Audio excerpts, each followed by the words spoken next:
Wait lang guys, ay may setup lang tayo dito, ha? Pag-usapan natin si Lenny. Pag-usapan din natin si Richard Gomez, Richard G at saka Robin P. Yan, yung mga talagang the best. Ano yan? Talagang action star. That's it. Ayan na naman tayo mga kameta. Wait lang ah. Yeah.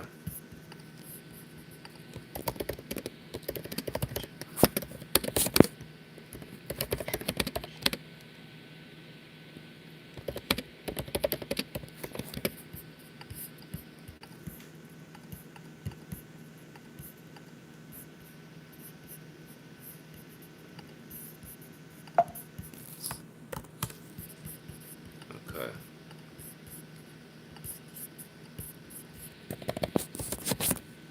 E. Nasaan na yun? Wala ito ah. Nasaan na?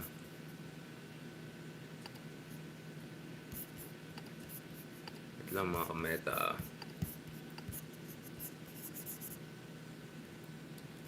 Yan. Oh. Ayan, ayan, ayan.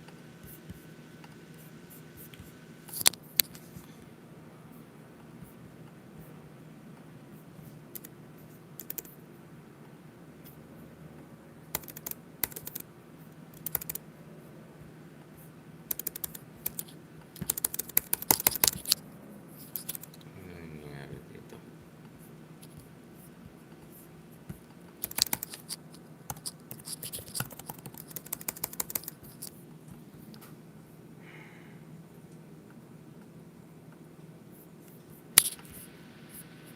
Ayan. Okay, okay, okay. Set up lang natin to mga kameta. So, okay. Okay, let's go.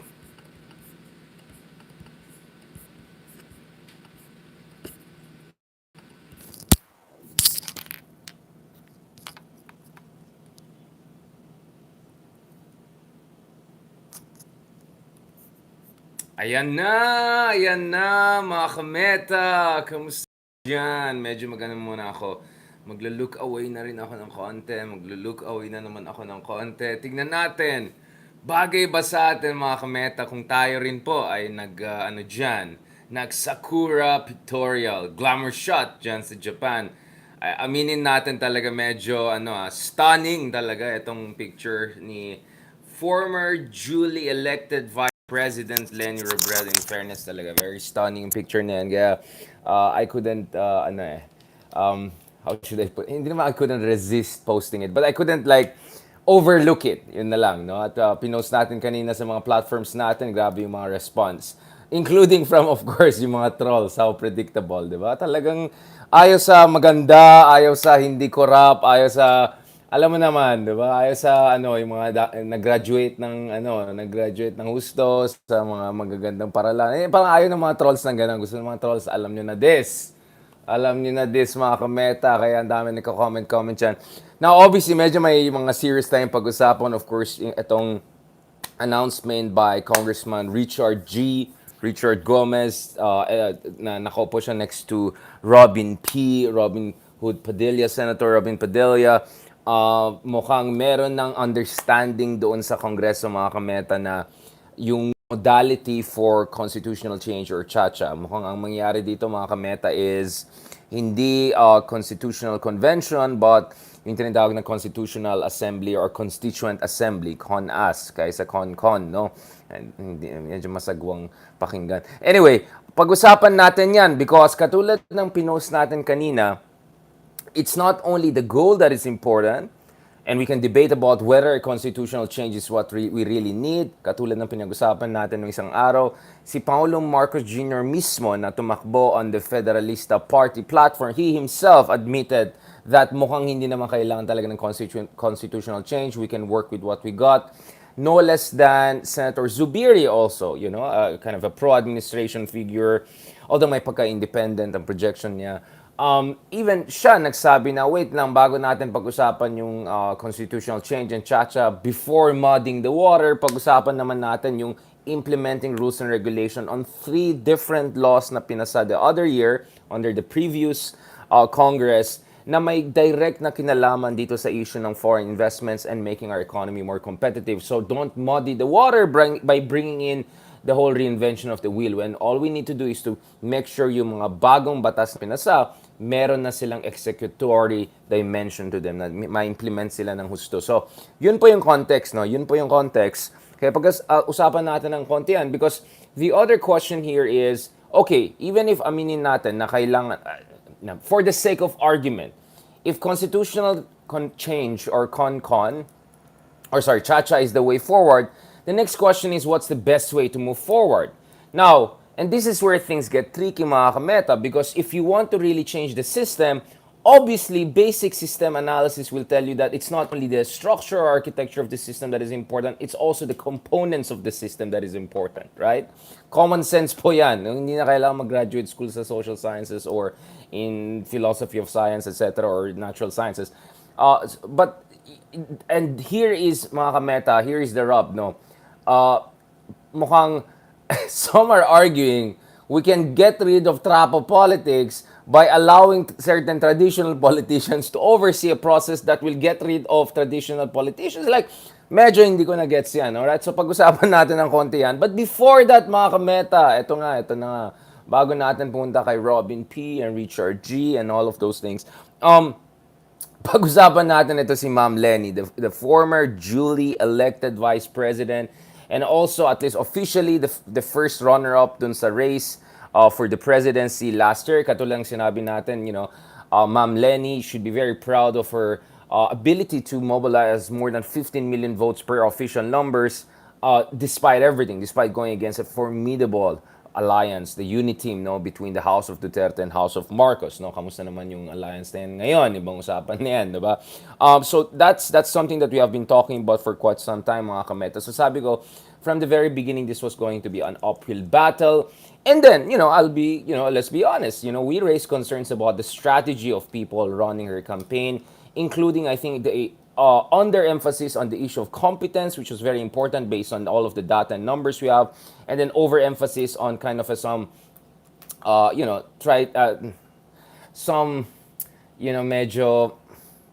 medyo 2016 na style of campaigning na hindi na masyadong swak dun sa 2022, no? So medyo hindi nag-upgrade ng konti.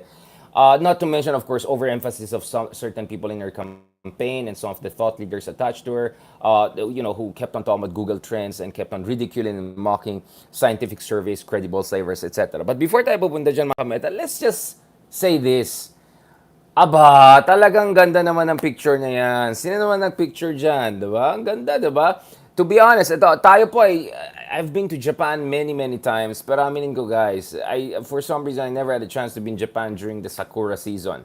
Siguro kasi mahal, di ba? Pumunta doon. And then for some reason, whenever I was invited there, whether when I did my PhD summer school sa Tokyo, long time ago, more than a decade ago, whether yung mga times na inimbita tayo ng dating Abe administration, inimbita tayo ng mga Japanese government on multiple occasions, inimbita tayo ng mga iba't ibang organisasyon dyan. I never had a chance to really see the Sakura season. I saw Sakura though, not in Japan, not even in Asia, but I saw Sakura in Washington DC. So the many times, or the times rather, that I was able to see Sakura was actually not even in Asia. It was in Washington DC. And as you may know, those Sakura that you see in Washington DC, I think this is next to the Jefferson, Memorial, etc. That actually has a very interesting history because mukhang yung mga Sakura na yan, if I'm not mistaken, were donated by Japan prior to Second World War, kind of as a token of friendship, as a reflection of friendship between the two countries, because Japan and the United States and all, they were on one side, until First World War, and then things go very ugly, especially after Japanese invasion of Manchuria, and then boom, yung invasion of Pearl Harbor, and then from there it really went wrong. But now, of course, Japan and US are super beshi, especially in light of common threats that is emanating from China. So anyway, yung mga Sakura na nakita natin mostly in Washington DC, I've never had the chance to check Sakura dyan sa Japan. So biglang hindi naman nainggit. May term kami sa ano may term kami sa Ilocano, we say like ambing, di ba? It's like yung parang may tinitignan ka na may pagkain na masarap tapos inaambing mo siya. So may hindi naman ambing din level. Eh, parang part of me saying, sana naman, di ba? And of course, alam naman natin si Magellan Jr. ay almost nag-circumnavigate ng Earth, but let's ibang usapan 'yan kasi as head of state ginagawa 'yan. Ay, ibang usapan yan. Kay Leni naman mukhang deserve based on invitation. In fact, I'm glad that Ma'am Leni is getting finally some sort of respite. No? After all the trolling and the horrible attacks and this pathetic trolls and all of that, I'm glad that she and her family are getting the much needed respite. Mukhang from Scandinavia to Sakura, ibang klase, ibang level. So mukhang nag-world traveler din si Ma'am. But we know these are based on invitations, these are for her advocacies.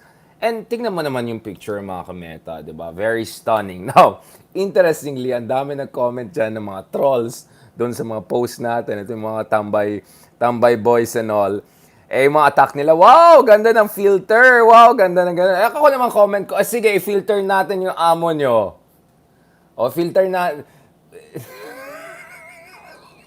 Alam nyo na yan, di ba? Sige, i-filter natin si tatay. Tingnan natin. Oh, sige lang, ilagay natin sa Sakura. Tingnan natin.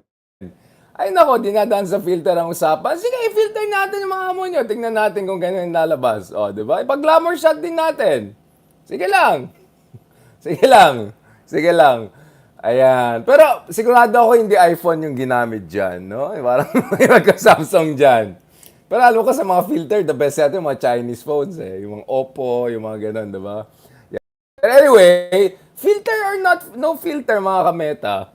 O sige, kaya kasabi ko, o sige, filter natin yung mga amo nyo. Tingnan natin kung ganyan labas. O si tatay, i-filter natin. Tingnan natin, no?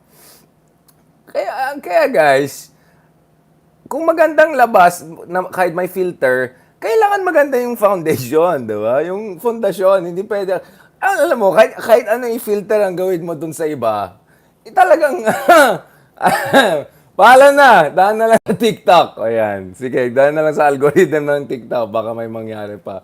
But anyways, I'm just saying mga kameta, natutuwa po tayo na si Ma'am Leni is getting, kind of chill time. I mean, she's getting the respect. Nakita ko kanina sa Twitter na nagka-meeting sila ng Canadian ambassador. She's getting the respect, the recognition, the respite. Respect, recognition, respite. All of these things that I think she really deserves. No, again, of course, hindi siya perfect. And to be honest, of course, I've criticized some aspects of her campaign. I raised concerns about her not fighting back against disinformation strong enough and early enough noon pa. I think aminado din siya na may mga pagkakulang sila. But in spite of everything, in spite of all of the constructive criticism that we raised throughout the years, in fairness naman, di ba?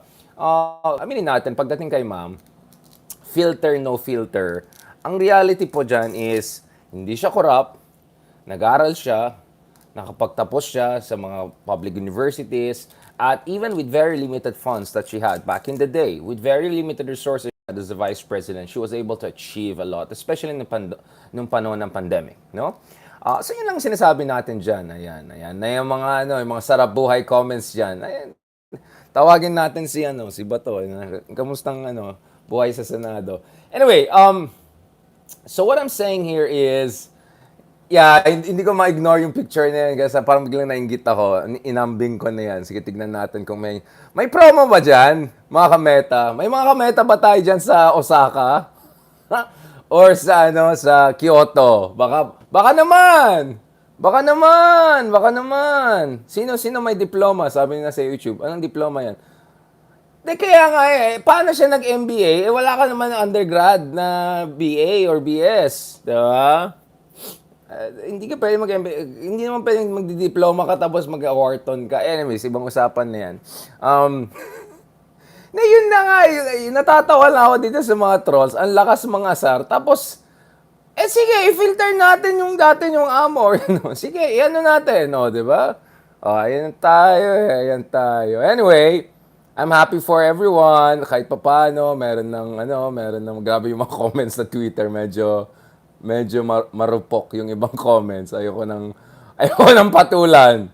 Pero dami nag-comment. Ayan, medyo nag-viral na naman siya. Ayan.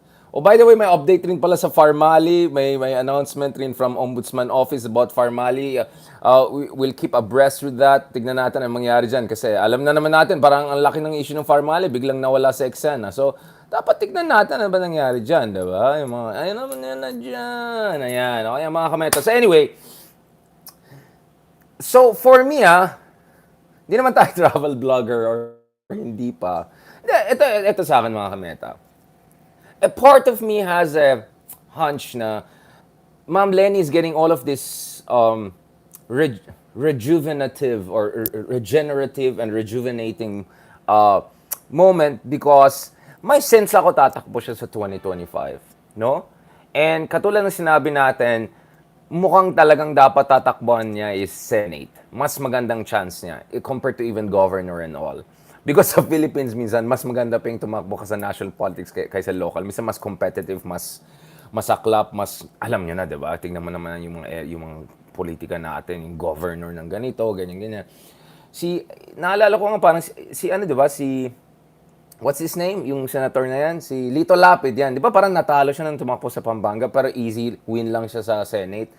So, si Ma'am Leni, given her national prominence, given the huge support that she has among a lot of people, notwithstanding the trolls and all people who misunderstand her, I think top 3 easy kayang-kaya yan sa Senate. If not even top 1, number 1, diba? Top G.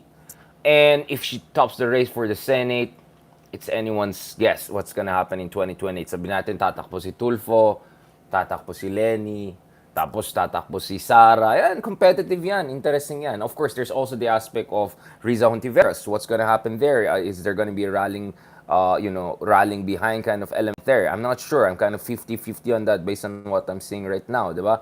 So let's see, mga kameta. So when I look at this, look at Ma'am Leni having these moments of respite and, regeneration and all of that, my sense is this puts her in a very good position, psychologically, physically, and otherwise, to make a good run for the Senate, for the highest office,